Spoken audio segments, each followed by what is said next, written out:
Some moments end in the room, but keep talking inside you.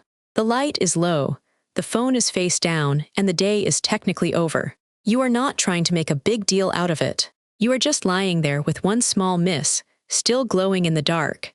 Maybe it was a line in a meeting that came out uneven.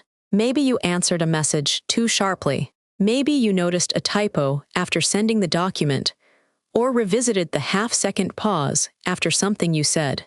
Nothing collapsed. Nobody pulled you aside. The day contained other evidence too. Work finished, problems handled, small moments of competence that should count for something.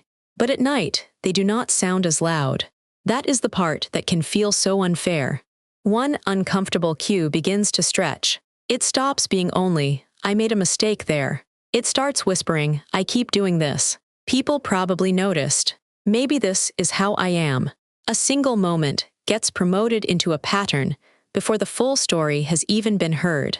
And when that happens, the pain is not only the mistake, it is the meaning your mind starts attaching to it. This is a deeply human reaction. A small social sting can ask for a large explanation, especially when the day has already taken most of your steadiness. The mind wants to protect you. It wants to review the moment, locate the risk, prevent tomorrow's version of it. But protection can become too loud when it has no fresh information to work with. It can keep circling the same detail until the detail begins to feel like a public story. That does not mean the feeling is fake. The embarrassment may be real. The tightness may be real. The memory may be sharp enough to feel like proof. But a sharp memory is not the same thing as a complete record. One small miss can be information without becoming your identity. It can deserve repair without deserving the power to rename the whole day. The feeling is real, but the public story is still unfinished. So why does a long day make one small mistake stay bright, while everything that went right starts to blur? That is why the next section stays with those ordinary seconds after the slip, when the room is still mostly quiet, and your interpretation starts getting louder. After a long day, the smallest mistake can look strangely well lit. It might be one line you missed in an email thread, sitting there after someone has already replied. It might be the half-second pause after you spoke in a meeting, the kind of pause that could mean nothing, but suddenly feels like a public story. Or it might be one wrong number on a dashboard, corrected in less than a minute, while your mind keeps circling it like it found the hidden truth about you. The day around it was probably much larger than that. You answered messages. You made decisions. You remembered things nobody thanked you for remembering. You adjusted and recovered and helped and noticed and finished. But by the time the evening arrives, the mind is not holding the whole room evenly anymore. It is tired. Its grip gets weaker. The background starts to fade, and the mistake stays bright. That brightness can be confusing because it feels like importance. If one moment keeps coming back, it must mean something. If the awkward pause retellings 3 times while you are brushing your teeth, maybe everyone noticed. If the wrong number flashes in your memory while the apartment is quiet, maybe it says something bigger about your competence. Fatigue does not usually announce itself as fatigue. It often arrives disguised as certainty. But a tired mind is not always a truthful editor. After enough hours of effort, it has less room to hold context. It cannot easily keep the corrected mistake beside the 10 accurate ones. It cannot easily remember the friendly tone before the pause, the normal reply after it, or the fact that everyone else was also busy managing their own day. So it simplifies, not because you are weak, because the brain, when drained, reaches for the easiest object to keep in focus. And discomfort is easy to focus on. This is why one small miss can feel larger at night than it did when it happened. During the day, it had a size. It was a line, a pause, a digit, a quick correction. At night, stripped of surrounding evidence, it becomes a symbol. The email turns into, "I always overlook things." The pause turns into, "I sounded foolish." The dashboard error turns into, "I can't be trusted." The mind stretches a single point until it starts to resemble a pattern. But that pattern may be built from missing light. The more tired you are, the more unfair the portrait can become. You are not seeing the full day, you are seeing one bright mark in a dim room, and before that mark becomes proof of who you are, it helps to remember this. A tired brain is poor lighting, not a fair portrait. The next question is why that one cue gets so much power in the first place. One small cue can become strangely persuasive when the day has already used up your patience. This is where attention bias begins to matter. In plain language, it means your attention starts leaning too hard on one piece of information, not because you are dramatic, not because you want to suffer, because the mind is trying to decide what matters. And after a long day, the loudest cue often gets counted as the most important one. So a tiny mistake does not stay tiny. The typo in the message becomes the proof that you were careless. The awkward sentence in the meeting becomes the proof that everyone noticed. The delayed reply becomes the proof that something changed. Your mind keeps stretching a small mistake because attention has placed a finger on that one cue and started pressing down. Embarrassment makes this stronger. Embarrassment is social. It asks, did I lose standing? Did someone see that? Did the room change around me? And when the clue is unclear, the brain does not always relax into uncertainty. It scans. A neutral face can start to look disappointed. A pause can start to sound like judgment. A short answer can feel like evidence. That does not mean you have a diagnosis. It means your nervous system is doing an old human thing, looking for danger in the social weather. Fear of being judged, in its everyday form, is often this kind of scanning. The room does not have to be openly hostile. The clue only has to be unfinished. Once it feels unfinished, self-monitoring can take over. You begin watching yourself from the outside, revisiting your tone, your face, your timing, your mistake.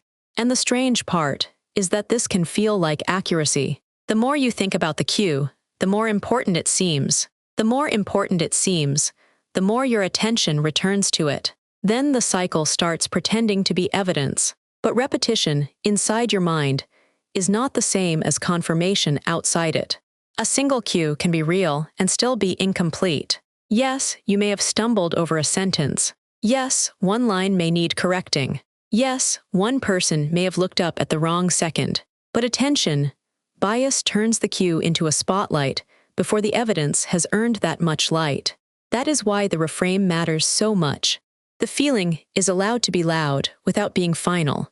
Your body may be reacting to the possibility of judgment, not the fact of it. Your mind may be preparing for a threat that no one else has even registered.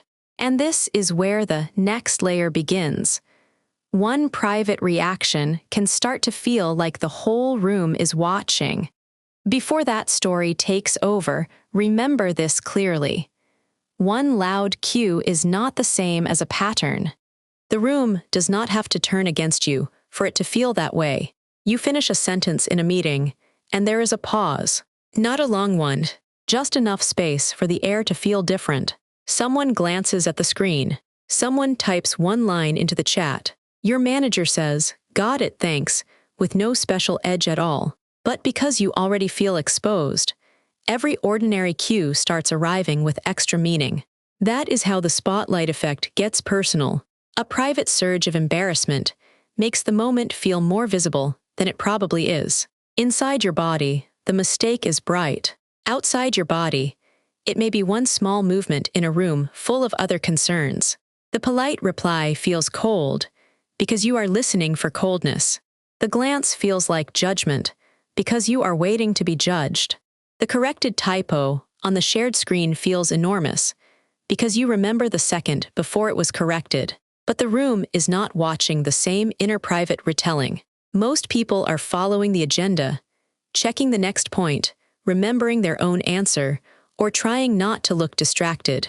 This is the part the mind forgets after a long day. Other people usually notice less, keep less, and condemn less than your nervous system predicts. They may see the pause. They may catch the correction. They may register that a sentence came out slightly uneven. Then the moment passes into the wider noise of the day. Think about the screen after the meeting ends. One word has been fixed. The cursor moves on. The document now looks ordinary, but your mind keeps opening the earlier version, as if everyone else still has that mistake pinned in front of them. The social world updated. The private retelling did not. That gap matters. It turns everyone saw that into something more honest. I felt seen in that. Those are not the same sentence. One describes public evidence. The other describes private tension. The relief is not that people never notice mistakes. They do.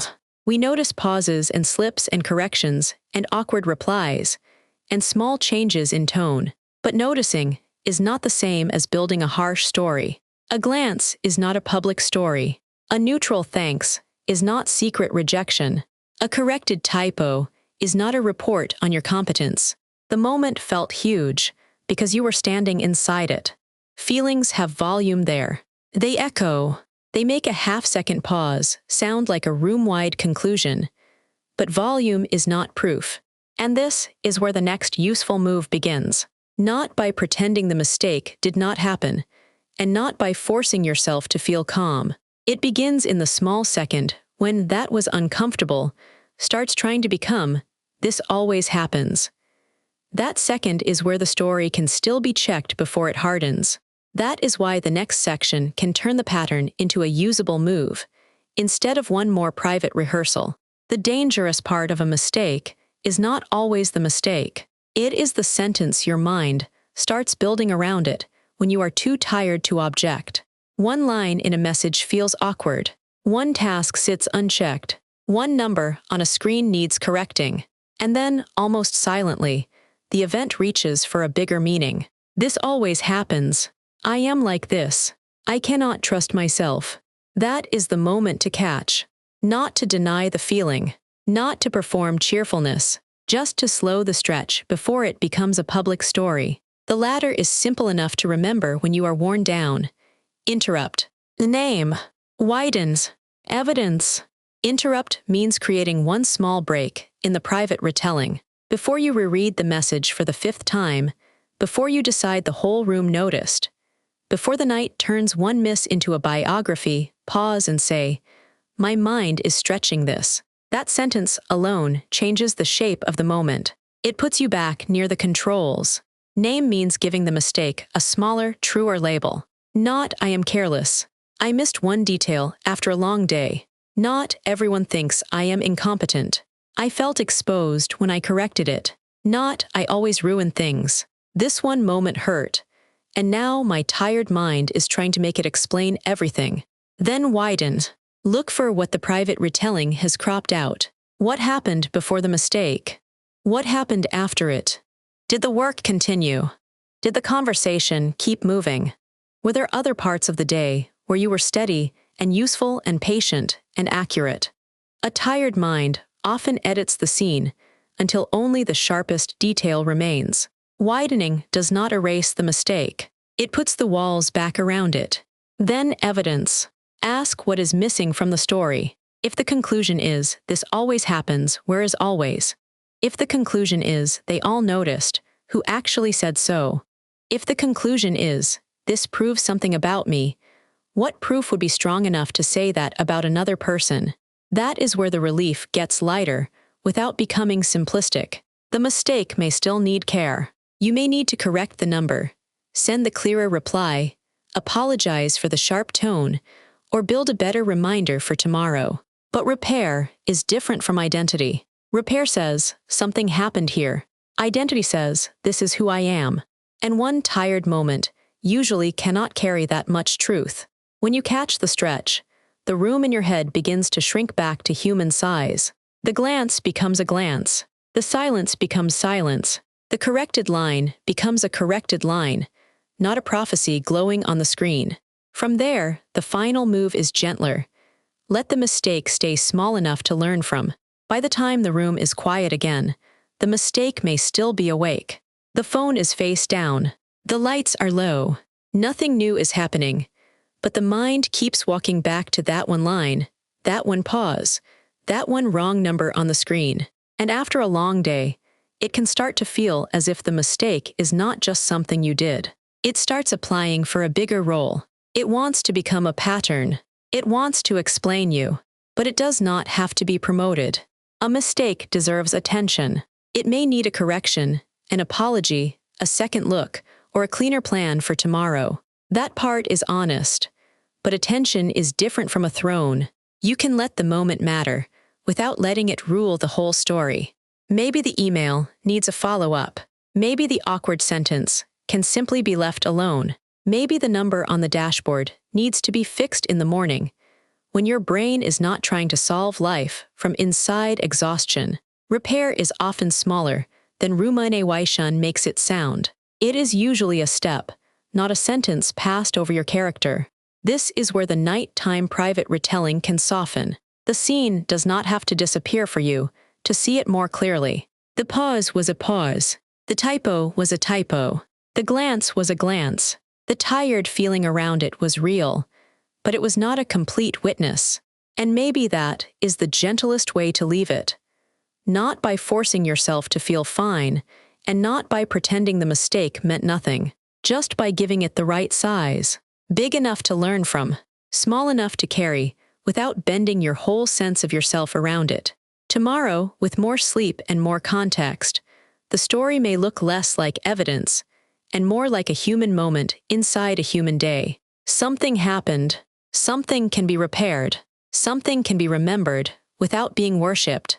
So when the mind returns to that dim room and tries to turn one uncomfortable detail into a forecast, you can meet it with a steadier answer. This was a moment, not a public story. This was a clue, not a definition. A small mistake can be information without becoming a prophecy. The durable lens is simple. Private tension is not the same thing as public attention, and one steadier question can stop a feeling from becoming a harsh public story too quickly. Carry forward one calmer question. What actually happened, and what part of the story arrived from the feeling itself? That matters, because a smaller first interpretation gives the room a chance to stay human.